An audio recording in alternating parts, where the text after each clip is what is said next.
Ketika seorang laki-laki memutuskan diri akan menikah dengan seorang wanita yang dipilihnya menjadi istrinya, itu sebenarnya dia sedang menjalani sebuah perjalanan tanggung jawab. Dia akan menjaga hidupnya, dia akan menjaga integritasnya, dia juga akan menjaga integritas pernikahannya. Dia tidak akan bertindak kejam kepada istrinya. Dia akan menjaga roh kesatuan dan dia juga tidak akan mengkhianati istrinya. Hal yang sebaliknya ketika seorang wanita memutuskan menikah dengan seorang laki-laki. Ketika dia masuk dalam perjanjian nikah untuk menerima seorang laki-laki akan menjadi suaminya satu-satunya. Yang akan tunduk, akan hormat, akan taat.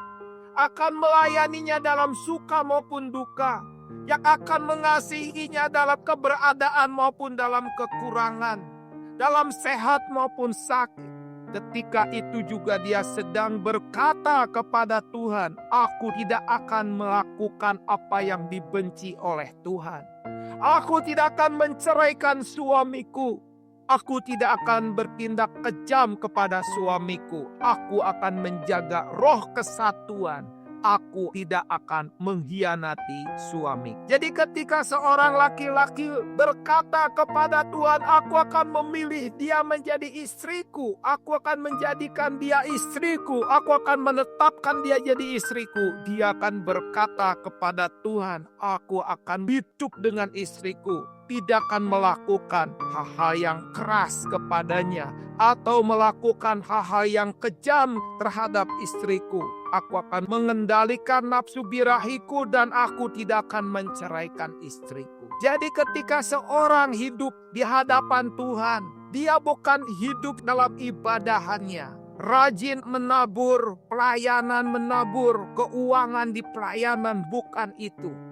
Bukan rajin ke gereja, bukan kenal banyak pembicara yang keren-keren, bukan. Tapi dikenal Tuhan sebagai orang yang hidup saleh, saleh pula dalam pernikahannya. Hidup kudus, kudus pula dalam pernikahannya. Dan hidup benar, benar pula dalam pernikahannya.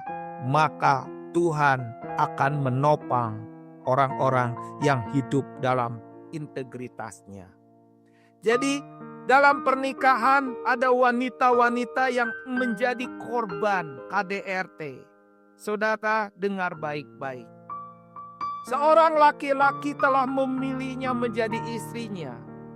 Dan dia melakukan KDRT kepada istrinya. Dia mengata-ngatai kasar dan kotor dan menghinanya. Atau bahkan memukul dan menyiksanya. Dengar baik-baik.